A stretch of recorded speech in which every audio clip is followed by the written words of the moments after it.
Hey everybody, this is Tom from Rocket Restorations, and today we save an old squad from the demo derby hordes. Follow along. So this one is a 1974 Dodge Monaco, and I'm sure what most of you are saying now is that's the Blues Brothers car, and you are absolutely correct. So back in October, November, I did a video of a super secret wrecking yard up in Northern California. They had over 1,000 cars up in the yard. It basically went into a conservatorship, and they're basically trying to get rid of all the cars. So apparently the valley they're in has had some fire risk, and having abandoned cars everywhere is not good for the California fires. So I went up there. I was up there for all day. I marked about 10-15 cars that I wanted, and they finally came back with some prices, and I was pretty happy with what I found and what the prices were. So this is the first one I got. This one was actually not in my name. A demo derby guy got up there, and he put his name on like 50 cars up there. But I think after he did a couple loads and figured out how much work it was to get these things out of there, he finally figured out that he had bitten off a little bit more than he could chew. So I actually got a hold of him because fortunately he was posting on Facebook, and I got a couple friends who knew the guy. He was up near Klamath Falls, Oregon. And I contacted him like, hey, there's a couple cop cars in there I'd really like. I really would like to not see them go to the demo derby fate. And here's one right here. This is as I said, it's a 1974 Dodge Monaco. It's a California Highway Patrol car. What makes it a California Highway Patrol car? Well, there's a few things to look at here. First off, they had push bumpers on the front. You can see the extra holes in the front for the push bumpers on this thing.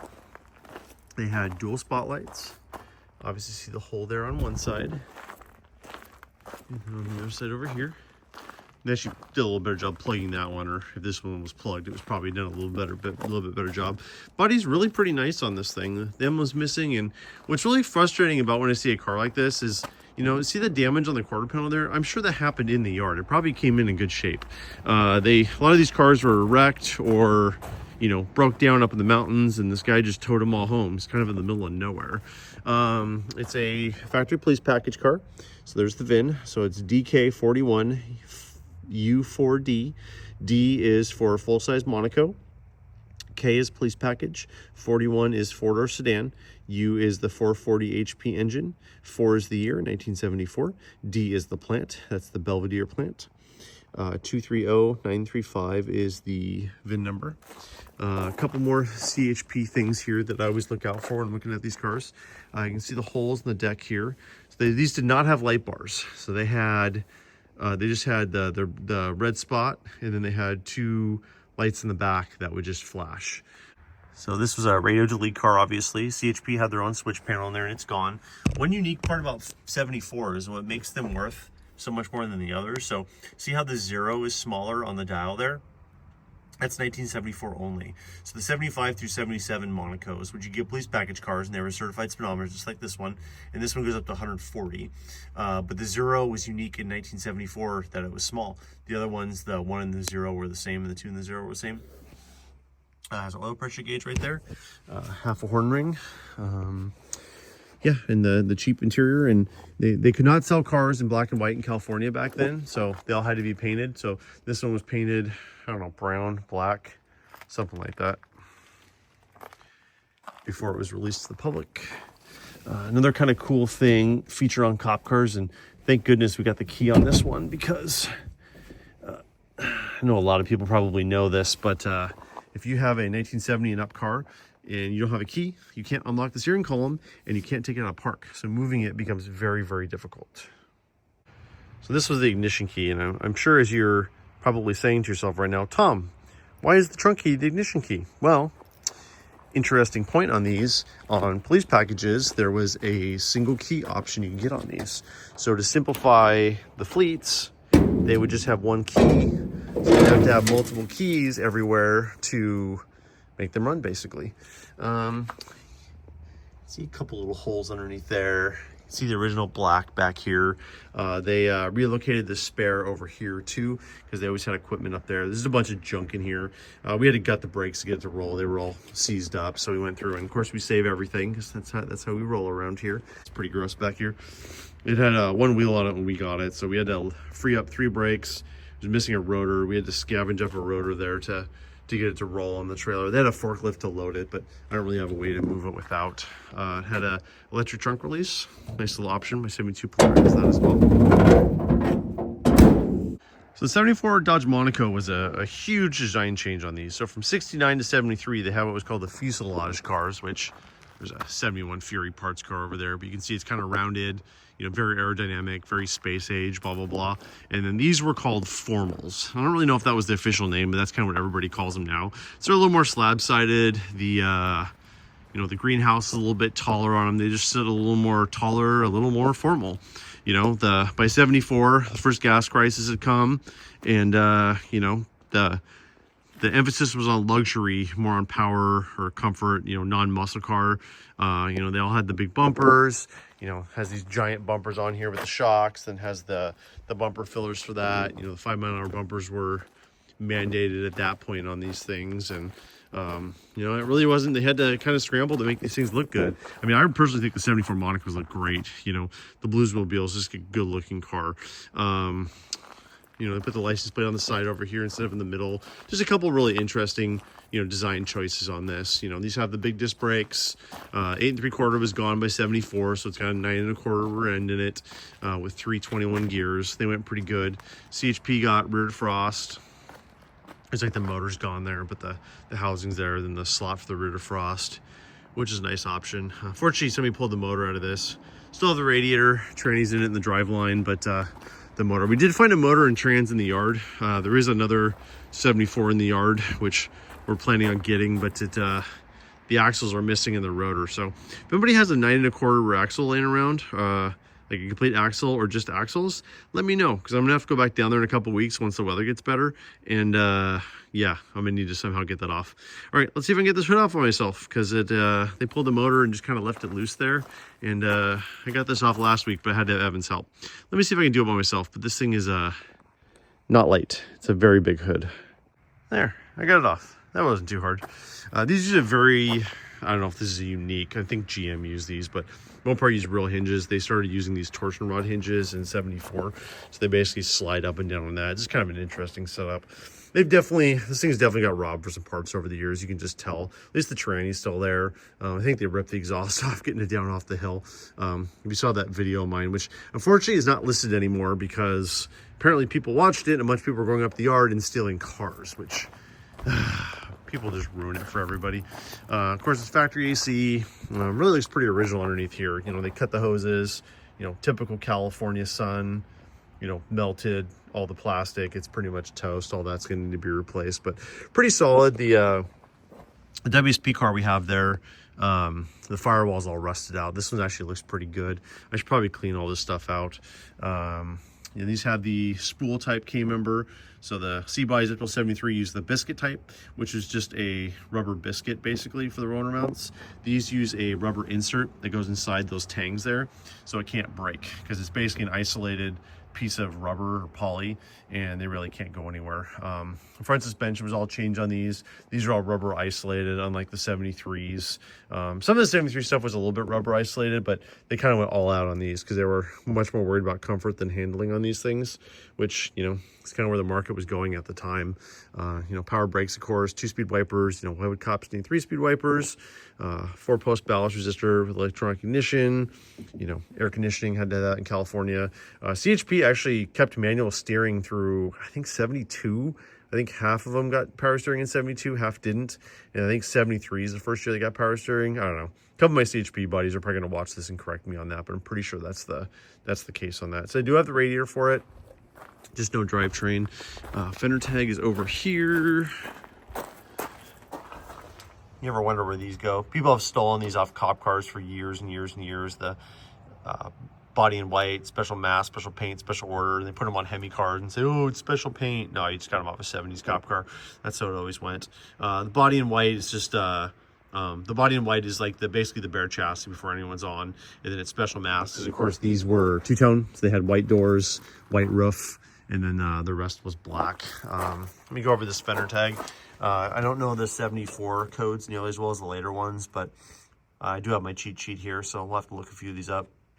So going from, of course, we read bottom to top, left to right. E86 is 440 HP motor. D34 is heavy duty automatic. DK41 U4D is the VIN number. 999 is special order paint. K1Y3 is, K is cop car interior, 1 is cloth, and Y3 is gold. They were all tan interiors till I think 73 was the first year they started experimenting with different colors. TX9 is the upper door frame color. 604 is the SPD. K51429 is the vehicle order number. K denotes special order. 999 on the third line is special order paint again. U is built for US specifications. There were a bunch of cars in that yard that were like floor to ceiling full of sticks. I think it's pack rats or something. They're in a lot of these cars. All right, so F15, that is 60 amp alternator, which I'm actually surprised by. I thought these got 100 amp alternators in them. F43 is reinforcement for spotlight. It's special reinforcement in the A-pillars. F58 is rear cross member reinforcement or welds. It's extra bracing on the back. G11 is tinted glass all windows, pretty typical of AC cars. G62 is right-hand mirror, which it has over there. H51 is AC, L25 is trunk compartment light, which is nice with a cop car. N95 is California emissions. VO2 is two-tone paint. And then the next one is Y39 special order. And then 262, I actually don't know what that means. And END is end of codes. Another thing we like showing you in these videos is our data books. We've got a huge collection of this stuff, and this is the 1974 Dodge book. Obviously, this is a police car, so some of the options here are going to be a little bit different. There's stuff you get on fleet cars that you couldn't get on the regular cars, but, you know, there's the differences between Monaco, Monaco Custom, and Bro. It's mostly just styling differences. Headlights and taillights are pretty much the same. Some of the interior trim. You can see on the Speedo I mentioned earlier, see how the digits are little on 74. This one's 120 Speedo. The certified police speedometer was 140. The 440 cubic inch motor was still optional on even the base torque plate, so it wasn't just a cop car thing. You know, the AC was available there, rear defrost. All the controls changed in 73. You get a clock, power seat. Obviously, none of that was available on the police car. It had a standard inside hood release, different specifications, the different rear ends. It says 323 rear end, but I'm pretty sure that was a 321 on the 9 1/4. I don't know. If I'm wrong, somebody can correct me in the comments. People usually do different alternators, brakes, lots of cool stuff on here. Here's the weights. So these are the estimated weight curb pound. So the Monaco was the sedan was 4,300 pounds. It says the hardtop was lighter, which surprises me because I thought the hardtop had more reinforcement in it to add more weight. Yeah, so these are kind of cool. I love sharing these with you when we get a chance in our videos. So just some house cleaning on the yard in California. Stuff is finally leaving that. I cannot show any more footage there. They asked me not to because people are going up and stealing cars. Because again, people. If you have contacted me about cars that are for sale up there, they are actually, I'm getting prices on stuff, and I'm trying to contact them about the stuff that people ask me about, and I'll try to do my best to give you some more information. Here's a picture of the car when it was in the yard, so you can kind of see what it looked like before it came out. But yeah, so stuff is finally leaving. I'm trying to save as many cars as I can up there. So what am I getting out of that yard? So I had, in my initial batch, I had 4 cars that I got prices on. There was a 1957 Plymouth that went to my buddy John down in California. There was a 58 DeSoto that John also got. He's a good friend of mine. He runs Big M Automotive. I did a video from his yard last year. Super cool dude, super cool place. That's a perfect place for Ford look stuff. I don't really specialize in that, so I put my name on it so John could save them and get parts for other people. There was a 61 Plymouth I got a price on, and my buddy Ken got that. He's the king of 61 Plymouths. So that went down to California. Basically, it had a speaker grill, and he was willing to pay what the price was just for the speaker grill, because apparently those were ridiculously hard to find. There was a 64 Valiant wagon up there that I put my name on, and I got a price on that. I accepted it, and unfortunately, when I was up there, I was putting rollers on it because I was either going to get this or that. I ended up getting this one, and they basically destroyed both quarter panels and the tailgate, moving it around the yard, which was not happy about. So I am actually not going to be taking that car home. So it is what it is. I'm just going to leave it up there. I even got rollers on it to get it out of there. So next time I'm up there, I have to get that. I'm not going back down there again until the weather gets better. It's been really cold, really wet, snowy. Like trying to get down the hill in that yard is not possible without equipment. And if it's raining or snowing, it is not possible to do that. It's about 8 hours for me. So if you just want like one part off of a car, like it is a hike down there. It is not easy to get down there and back. It's a hike. I'm gonna bring my 2-car hauler and my single car hauler next time, and we're gonna bring some stuff back. I got my name on there's like a V-dub buggy that I'm gonna bring it back that I just thought was cool. It kind of looks like a Jeep. I got my name on a mid-80s Jeep pickup. That's a V8. That's really clean. Hopefully get that one next time. And then there's also another 74 Monaco I'm gonna get, and then a 75 Monaco, and I'm planning on bringing both those back. So this is one that the Demo Derby guy has name on. He had the name on the other ones too. I'm gonna try to save those. As to the fate to this car, I know a lot of people are gonna ask me, is this one for sale?